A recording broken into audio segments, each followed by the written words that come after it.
చేర్యాల, మద్దూరు, కొమరవెల్లి, దూల్మిట్ట మండలాల పార్టీ కార్యకర్తల రాజకీయ శిక్షణ తరగతులు చేర్యాల్లో జరుగుతున్నాయి. ఈ క్లాసులు బోధించడానికి సిపిఎం రాష్ట్ర కార్యవర్గ సభ్యులు కామ్రేడ్ అబ్బాస్ గారు ఈరోజు బోధించడం జరిగింది. ఈ చేర్యాల ప్రాంతంలో 4 మండలాల్లో ఉన్నటువంటి కార్యకర్తలందరూ కూడా పెద్ద ఎత్తున హాజరైనటువంటి పరిస్థితి ఉంది. సిపిఎం పార్టీ రాష్ట్ర కమిటీ తెలంగాణ రైతాంగ సాయుధ పోరాట యోధుల సంస్మరణ సభను జరపాలని చెప్పేసి ఇప్పటికే నిర్ణయించింది. అందులో భాగంగా సిద్దిపేట జిల్లాలో కూడా ఈ సభలు జరపాలని చెప్పేసి నిర్ణయం చేయడం జరిగింది.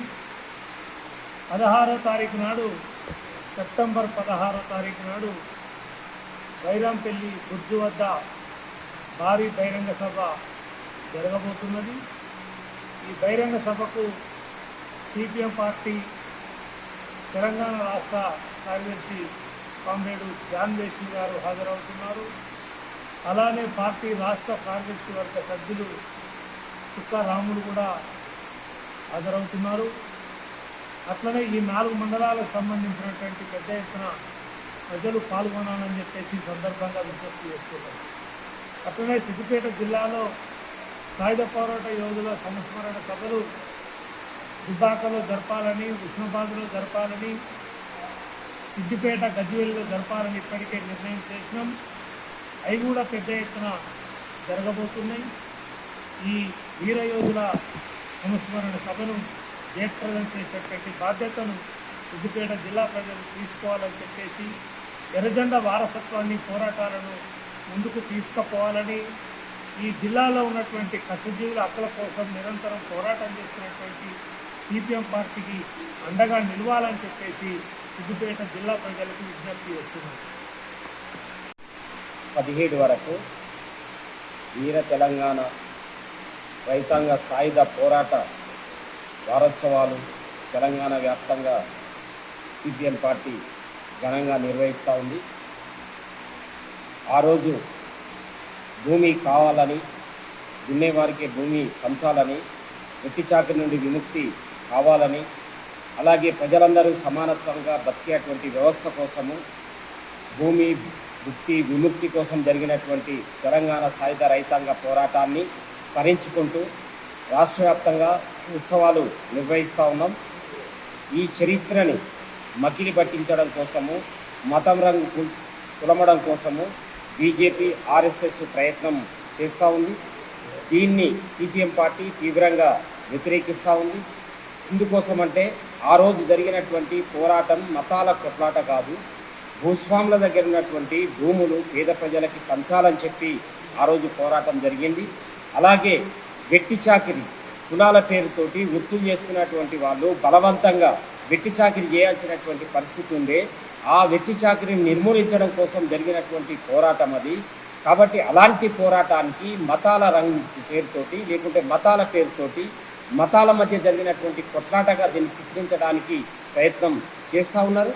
ఇది సరి అయింది కాదు అని చెప్పేసి మేము చెప్పదలుచుకున్నాము. ఆ రోజు ఏదైతే భూస్వాములుగా ఉన్నటువంటి వాళ్ళకి అండగా నిలిచినటువంటి నిజాము, ఆ నిజాం ప్రభుత్వాన్ని కాపాడడం కోసం ప్రయత్నం చేసినటువంటి రజాకార్లని ఎదిరించినటువంటి దాంట్లో అన్ని తరగతులకు చెందినటువంటి ప్రజలు ఉన్నారు. ఆ ప్రజలందరూ కూడా నిలబడ్డారు, కొట్లాడారు. ఆ రకంగా తెలంగాణని ఆ రోజు నిజాం ప్రభుత్వం నుండి విముక్తి చేసినటువంటిది.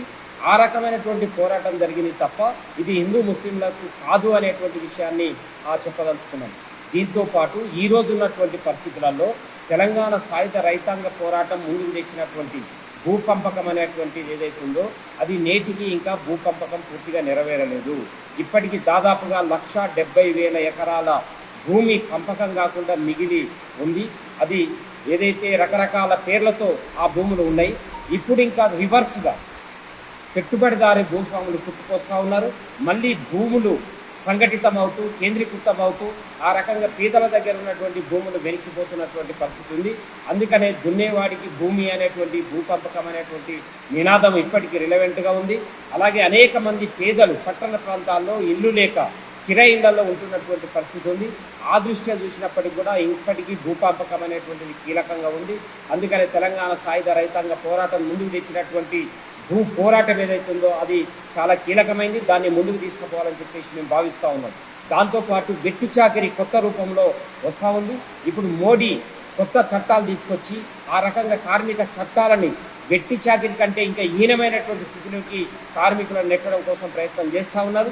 అందుకనే కార్మికులు రైతాంగం కలిసి ఈ రైతు వ్యతిరేక అలాగే కార్మిక వ్యతిరేక చట్టాలకు వ్యతిరేకంగా పోరాటాలు నిర్వహిస్తూ ఉన్నారు. రైతులు విజయం సాధించారు, కార్మికులు కూడా అలాంటి విజయం సాధించాల్సినటువంటి అవసరం ఉంది. అప్పటి వరకు ఈ పోరాటం కొనసాగుతుందని చెప్పేసి తెలియజేస్తూ ఉన్నాం.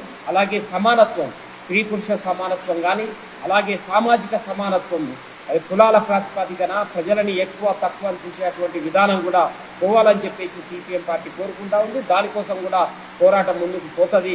ఇలాంటి కీలకమైనటువంటి ఎజెండాలు ఏవైతున్నాయో వాటి కోసము జరిగిందే తెలంగాణ సాయుధ రైతాంగ పోరాటం.